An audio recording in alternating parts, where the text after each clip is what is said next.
Hello everyone and welcome to Teamfight and Tactics. I am of course ImpetuousPanda, part of the Rising Legends broadcast team, and I'm joined by one of the French superstar players, Magarky, who's representing a team as well, and he's been doing so much in TFT for so long, one of definitely the veteran players, and the players that I think everyone recognizes from the French community. Magarky, how are you feeling today? Hello, I'm good, very happy to be part of this Teamfight and Tactics. Yeah, thank you so much for coming. It's an honor. Ever since set 6 when I first started casting TFT, you've been there in GSCs, you've been competing at the highest level. Looking at the French players, which is I think obviously the strongest country in EMEA, it's been proven for a long time. You are one of the strongest players in this country, so that's a lot, I think, saying, considering the level of TFT overall. But before we get into TFT, before we get into your whole history and your background, I want to know a bit more about you as a person outside of TFT. Are you starting or working in something else, or are you just going full in on TFT the last few years? What's your story outside of TFT? Well, so right now I'm full-time playing TFT. I have my team, a French team, Aegis, but it wasn't the case when I started playing competitively. I was studying in engineering school, and I was in my last year when I started to play in tournaments in set 2 Teamfight Tactics. And it was kind of difficult to do everything at the same time. So when I finished, I decided that I will take 1 year and focus only on TFT. And if things go well, I will continue. So it did. That's why I'm still here today. And going into gaming now, but not TFT yet. Did you also compete in video games your whole life? Did you play video games your whole life? What is your backstory in gaming, and also more specifically in competitive gaming? Did you compete in other titles in other esports? So gaming, I started. I don't know. I was maybe 6 or 7. I got Game Boy Color. Playing Pokemon, I remember when I was little. And growing up, I always played at first it was mostly Nintendo games, GameCubes. Then I moved on to PlayStation titles. They were like multiplayer when I was like teenager. And I started to kind of push myself at becoming better in these games. But it really only started when I swapped over to PC and I started playing StarCraft, which is only competitive play game, right? There is no casual StarCraft player. And it really started my I would guess journey as a gamer, that I would always try to push myself to become better. So after StarCraft, I moved to League of Legends because all my friends were playing League of Legends, of course. And after League, I had a bit of Hearthstone phase, I would say. And I started to compete in some tournaments in Hearthstone in French scene. And after that, I had like small break, I would say, focus on my studies for 1 or 2 years. And when I came back, I started playing TFT with the same mindset of improving myself as a player and becoming better. I guess that backstory really helped as well. I know StarCraft, APM, your roll downs are very clean because of this. From League as well, knowing all the different characters. No, not so much? Oh, not come really. on. Magarky. It's too much. It's like the extreme, right? And that's what I like about TFT. You don't really need the APM. You don't really need to be fast. I mean, sometimes, but it's very small part of the game. I prefer, because StarCraft, it's only being fast. It's too stressful. I stopped it because of that. It was too stressful. Yeah, I think in TFT, Volta definitely agrees with you. He does a lot as a player, and he's known as a player that's not so fast in APM, but still manages to put up so many good results across so many different sets. But now, going to TFT, you've been around for so long. I know your name was, when it's S6, you were already a very established pro player. You're part of a great team as well, but going back to the infancy of TFT in set 1, set 2, set 3, talk me through, kind of briefly your journey with TFT, when did it click that you were not just playing this game at a like kind of competitive level, but more of like, hey, I want to try and aspire to be among the best players in Europe or among the best players in the world? What was your journey like in TFT? It's really interesting story, because when I first started, it was just to try a new game and pass time at first. I remember I was finishing my internship in Russia, and I was just bored, and it just came out. So I was like, let's try. And I played a bit. Didn't really like it at first, because there is a lot to learn, and because I like to push myself and be competitive, it's not enjoyable when you just are bad, right? So at first it was difficult. Then I started playing more and more. I got challenger at the last day of set 1. And I was very happy about it. And then set 2 came out, and I felt like it was just the same problem over again. I had to relearn everything changed. I feel so connected to you. When I start playing TFT in any set, I also feel so overwhelmed because there's so many things, and it's when you're very competitive, it's a feeling of like not having control and kind of things being outside of your control. It makes it very difficult. So I feel you completely. Yeah, exactly. Especially I feel at the start, because now the sets are, I would say, more refined, and we can find some similarities. But at first it was a whole different game, and it was very difficult to learn again. Okay, so moving on. At set 2, I started to play, I remember, during the Christmas holidays, because I didn't have to study. And one day my friend sent me a message on Discord, and he said, do you notice that you're rank 2 on the ladder? I was, what? And I was just playing all the time, and I didn't pay attention at all to my ranking, and I just kept winning and winning. And I was rank 2. I was like, oh, maybe I'm not that bad. And that's after that I started to stream. So I started to stream, and I was rank 2 my first stream, so I got a few people interested because of my good ranking. And that's how it started, and then it just kept growing and continuing like this. And where did it change from just, being good on ladder, knowing you're good and doing well and winning games, and being ranked 2 or ranked 1, I imagine, after that as well? When did it change to, hey, big tournaments start popping up, I'm trying to compete in these tournaments, you feel there's more competition, things are getting more serious, players are all improving. Where did that change, where you really thought, I can play TFT as a profession, as a career? Was it when you stopped kind of after your studies? At what point did that happen, basically? I would say it happened because of Sean's, a very big TFT streamer in France, and he was organizing like bi-monthly tournaments. And at one of them I messaged him, because usually he would invite pro-only players. But I was thinking like, yeah, why not ask? I'm ranked 2 on the ladder, I'm technically the best French player right now, so maybe I can participate. And he invited me, and I played in this first real competitive tournament in TFT, and it really made me want to compete more and continue playing and hopefully winning tournaments. And in what set do you think you evolved, maybe outside of just the French community? When did players in Europe start respecting you as truly one of the players that are aspiring to be one of the best in Europe?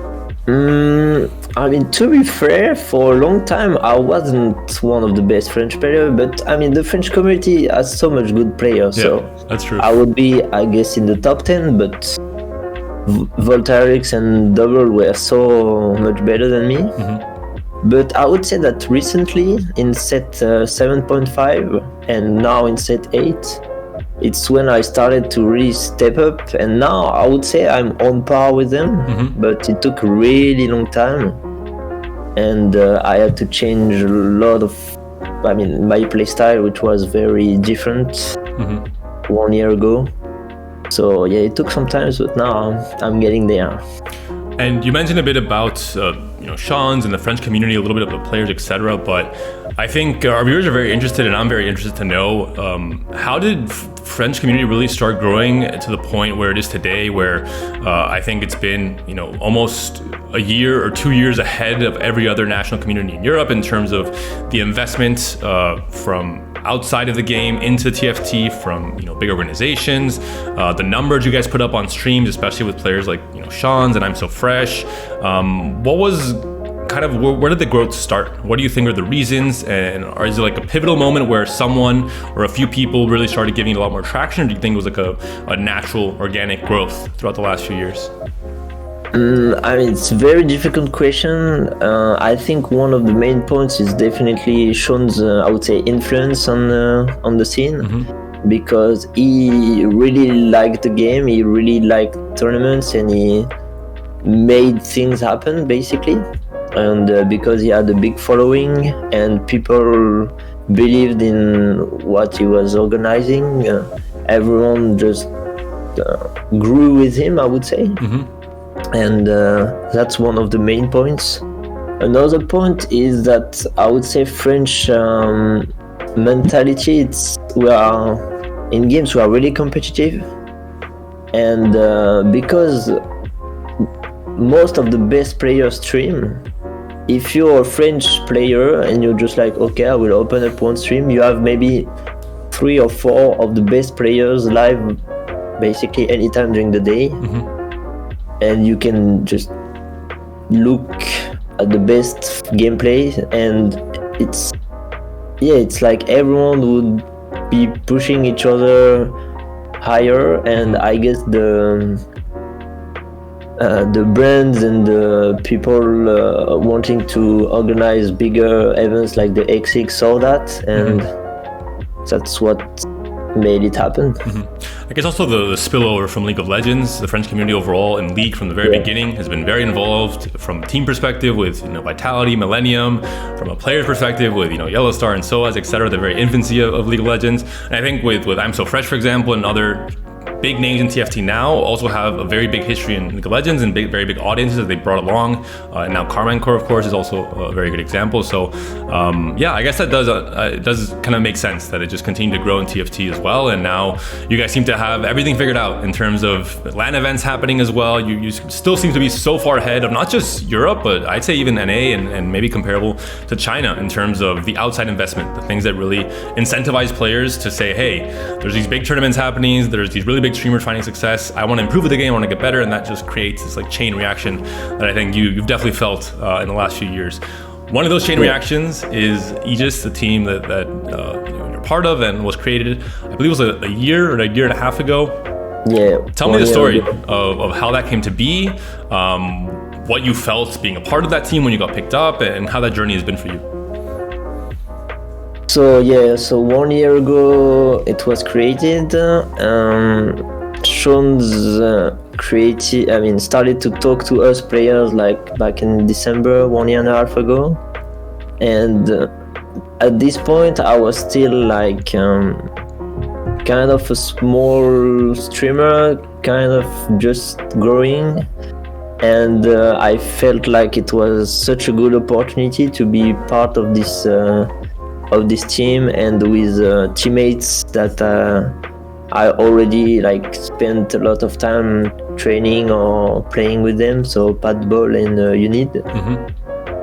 And I don't know, it just felt the perfect opportunity for me, so of course I said yes, and my 2 teammates as well.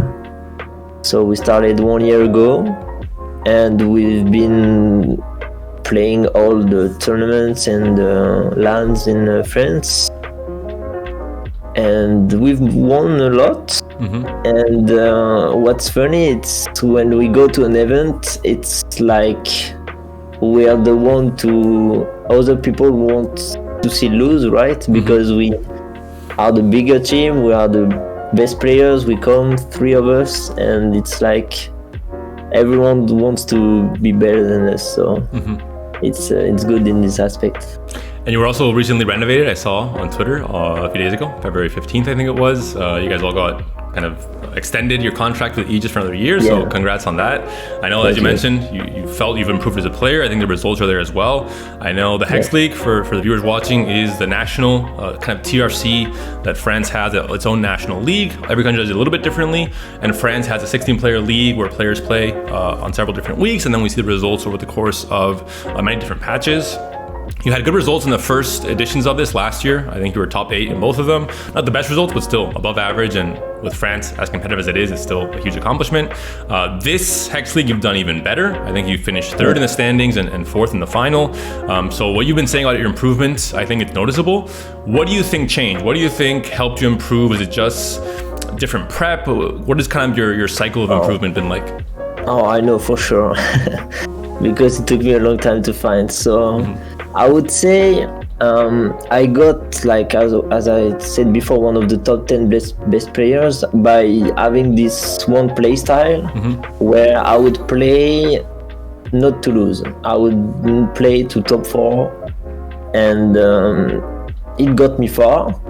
So of course I would believe that it was a good play style and I can keep it, but as the competitive scene grew and people got better, I realized that this play style only works for, like, maybe qualifying to a finals, but you can never win without having very lucky games with this play style. So I tried to change it, but because I was so used to it for 2 years, it's very difficult and you lose a lot at the start.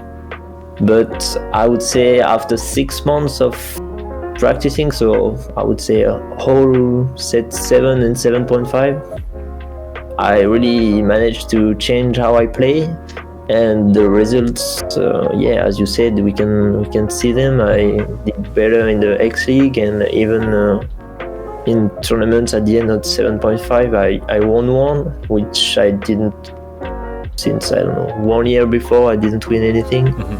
And so now I play to win. I play to get first. I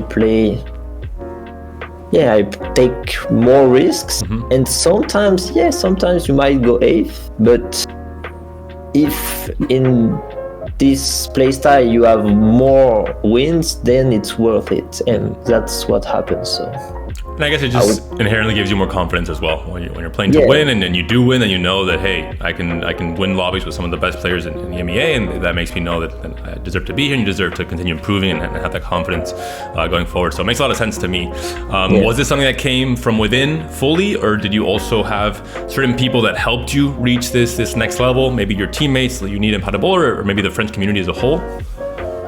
I mean, I'd say it came from myself, but I discovered that I would have to make this change looking at other players' playstyle, and most noticeably Paderborn, because he had, like, the opposite playstyle, really riskier and play for wins. So I learned from him as well. Talking about improvement, something that I think not specifically you, but EMEA as a whole has to improve on is when it comes to the World Championship.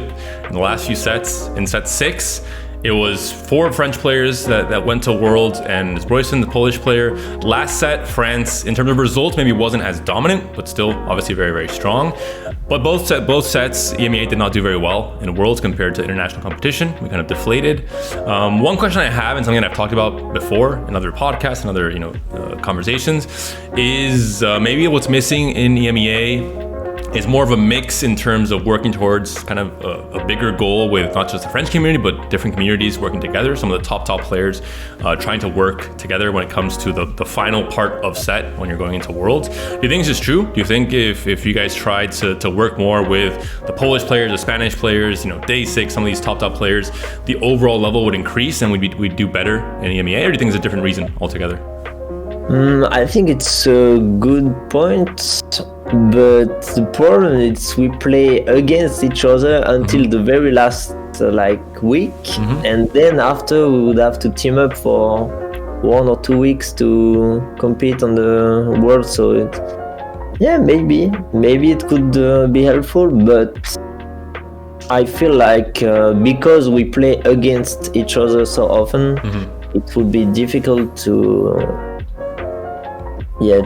team up and share strategies and prepare together. Going into set 8 specific talk, now we're nearing kind of the last third of the interview. What were your initial impressions with the sets? Coming from set 7, I know, a lot of competitive players were not very happy with the dragon mechanics and the competitive level of the set. Coming to set 8, what were your first impressions? Did you like the set? Now, after all these months, what are your impressions? Has that changed over time? Just tell me what you thought about the set in general.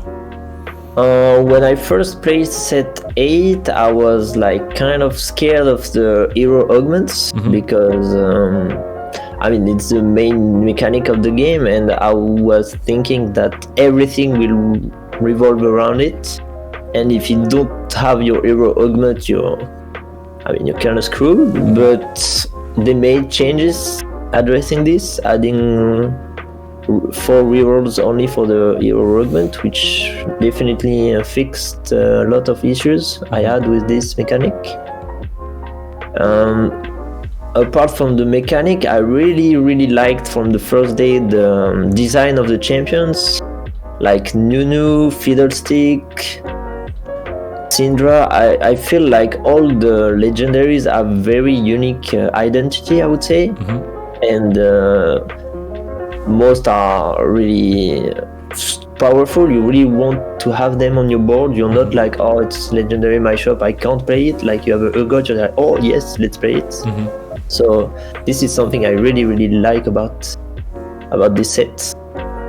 And now that it's more refined and we got balanced patches, I really like the mechanics, the hero augments now, because it makes games very unique.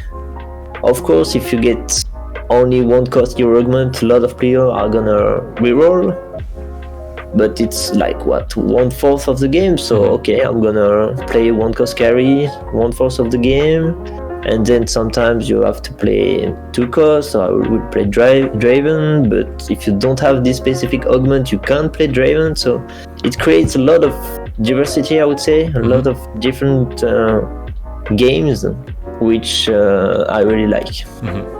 And talking about not just the kind of big picture impressions of the set, which I think you definitely made it clear that it's positive, talking more specifically in terms of balance and how things have changed. Obviously, we've had some patches that were undeniably a little bit imbalanced, with things like Yuumi and Jax and different and sure shots, of course, a few weeks ago being much stronger than everything else. But overall, from the very beginning to the spot we're in now, do you think balance has improved? And what are your thoughts overall on the dev team, on the work that Mortdog and all of them do in terms of balancing the game? Oh yeah, the balance have improved a lot, of course. I would say this patch, okay, people will remember Jax and Yuumi, but come on, it was like Christmas holidays, so they couldn't do anything. I will not really remember this as a bad patch or something. It just happened. I feel like this set was very good balance-wise. Like, because of the hero augments, you always had some spot where you could play something. Like if you have the perfect, Vayne game, even when it was the Yuumi meta, you could still have the augments, have the items, and play Vayne. So I feel it felt better than most sets because of this. But maybe it's because I'm able to play everything, and so I feel less inclined to just play the meta, I would say. I don't know, I feel like balance has been very good this set. No, that's good to hear. Talking about the results themselves, specifically in terms of ladder, in terms of the big tournaments we've had already, obviously the Hex League we talked about, I think you've had good results overall. You're happy with them. You can still improve, but overall you're happy. But talking about ladder, talking about snapshots, GSC, what has been your feeling in terms of your performance this set? This set, because we could qualify to Golden Spatula Cup through X League, I didn't really put much effort into ladder. Because I feel like ladder, it's more of a grind and not really smart. I don't know how to say it, but it's not like you play smartly game after game and you try to play the best. You just have to play a lot and again queue up. So it was good for me that I was able to spend more time on learning from other streams, etc., and less on just playing ladder 10 hours a day. But I qualified for this Golden Spatula Cup through ladder accidentally because I was prepared for the X League. So I played on the ladder, and I don't know, I just won, and so I got in the top 26. And so yeah, go ahead. Yeah, but I didn't feel the pressure, to perform in the ladder. And because there is a lot of volume of games you have to do to be in the top, if you're not in a good state of mind, like if you did 2 bad games in a row, it's really difficult because you're like, I should take a break, but if I take a break, I have 2 less games, but I only have until midnight. So, and it's kind of downward spiral, which I'm glad I didn't have to experience. And so overall, are you happy with the changes that we've had this set specifically? We had the reduction. There was 60 ladder spots last set, and pretty much that was the only way to qualify to Golden Phasma Cups, and then obviously the open qualifiers. In this case now, we have 26 spots, and the rest of the spots have been divided between the different countries and are more TRC spots. So each individual national league has their own way of qualifying, from Spain, from Poland, in this case from France. Are you happy with this change? Do you think it's overall better? Yeah, I think it's really good change because it makes each league more important for the player, and you can focus more on improving in a tournament setting and not just spam ladder 10 hours a day. And also I was thinking, I'm curious if the people qualifying wouldn't be like the same if it was like 60 slots ladder. Probably similar, I think. Probably. So it's just, I guess, better for the top players.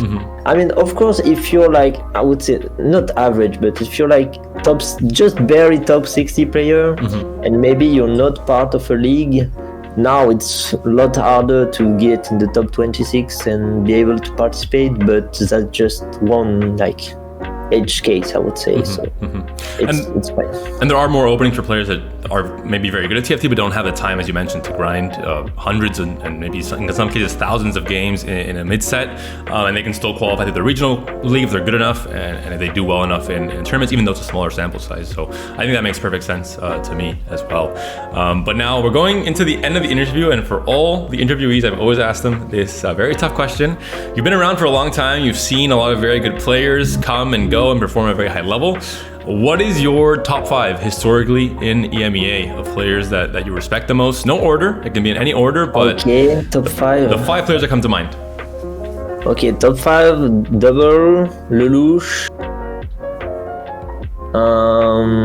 I was scared for a second that you would pick only French players, but I'm glad you put Lelouch in there. Le Coco, another French player. 5, it's difficult. Yeah, it is. To be careful. I mean, it's like historically, so even since set 2, right? So I would put let's put Daisy. He's in EMEA. So Daisy and